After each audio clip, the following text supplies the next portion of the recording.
Hi, I'm Aurelio and welcome to the Port of Valencia, where we lead the decarbonization of port operations.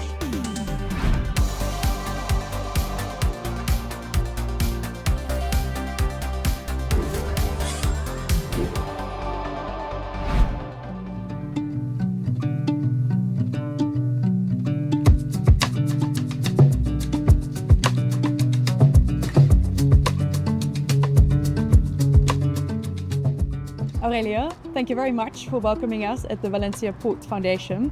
What is the role of this foundation in the Port of Valencia? Fundación Valencia Port is an innovation center, and we do research in those areas that are considered prioritary for the Port Authority of Valencia and also for the companies that work in the port cluster. For those of us who are not so familiar with the maritime sector of Spain, could you just paint a picture and give me an idea of the scale of the Port of Valencia and the role of the port in the region? Port of Valencia is one of the main ports in the European landscape, after Rotterdam, Antwerpen and Hamburg. And in the Mediterranean region, we are also first in container traffic. So it's one of the key infrastructure of the region, and the citizens in Valencia, they are proud of the port. The Valencia port has the goal to become emission neutral by 2030. That's only 5 years away from now. That can't be easy. What are some of the challenges that you're facing in decarbonizing? There is a lot of energy consumption in the port, and in some cases these applications are not easy to electrify.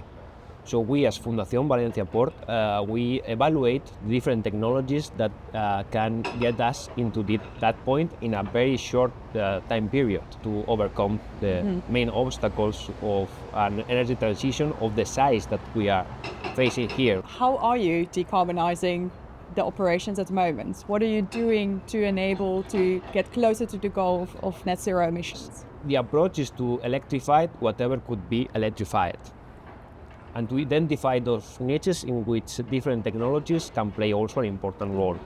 And one of them, for instance, is the machinery here operating at the terminals.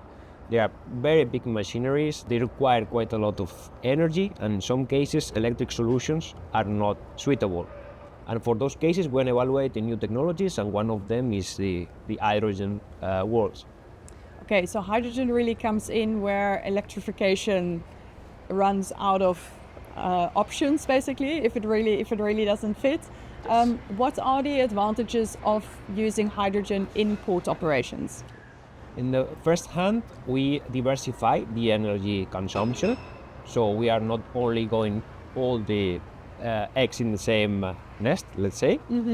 And additionally, hydrogen has also some technological advantages. One of them is the time to refueling.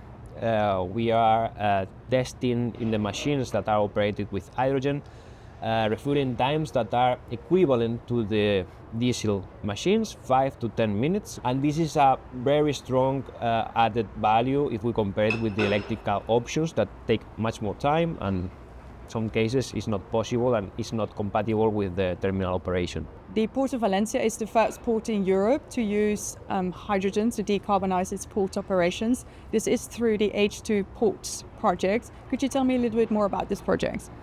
Yes, H2 Ports project is a European public funded project that started back in 2018 and has the objective to test hydrogen power machinery in real operations, to include these machines in the day-to-day work of a terminal. It has a budget of over 4 million euros and has become the first operational experience in using hydrogen in a port. And we are learning if this technology is now ready to replace the diesel equivalents that are being used in the terminals. Could you give me an example of the applications of hydrogen within the context of this project? We are trying to hydrogen-powered machines. One of them is a reach stacker, that is a machine to handle containers within a container terminal. This is being tested in a Mediterranean Shipping Company terminal here in Valencia. And we are testing a yard tractor, that is the head of the truck that moves the platform, that is being tested in the Grimaldi terminal here in Valencia. They are very two specific port applications, but also the learnings of this project could be extended to many others outside a port environment. And where does the hydrogen come from? We buy this hydrogen. It comes from a supplier here in Spain. It comes from 200 kilometers. It's green hydrogen that is very important to start the decarbonization even from the testing phase. In the future, we may evaluate other ways of having this hydrogen, for instance, through on-site production. And once the hydrogen arrives at the port, can it just go straight from ship to machine, or is there something in between? Yes, we developed a specific hydrogen refueling system for this project. It's a mobile concept. We receive the hydrogen in a storage tank that we have here at the port.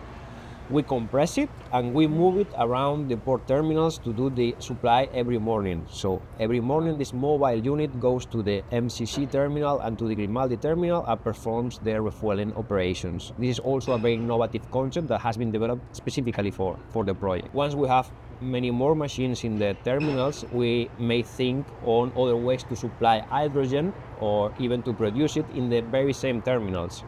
But this will come when the demand grows. These are the different elements of the H2 Ports project, and it almost seems like you're working towards a hydrogen supply chain within the port. How do you see the future and how will that develop within the port? The first step is to demonstrate that hydrogen technologies are ready and can replace diesel equivalent from the very beginning. Once we have demonstrated that, we expect that the hydrogen demand grows and we are able to think in a much bigger scale and to other options. You mentioned it's an European funded project. How important are partnerships to get these decarbonization projects for ports off the ground?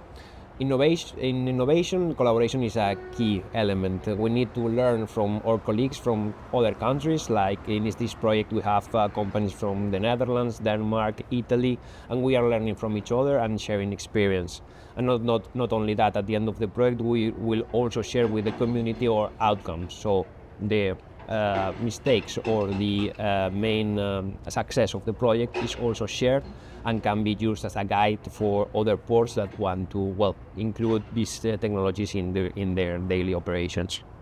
The project is now in its second year of operations of the 2 years that you're trying this out in real life. What are some of the findings that you have so far? We have identified that indeed hydrogen can play a very important role in port operations. It's a very suitable technology for the applications that we are testing.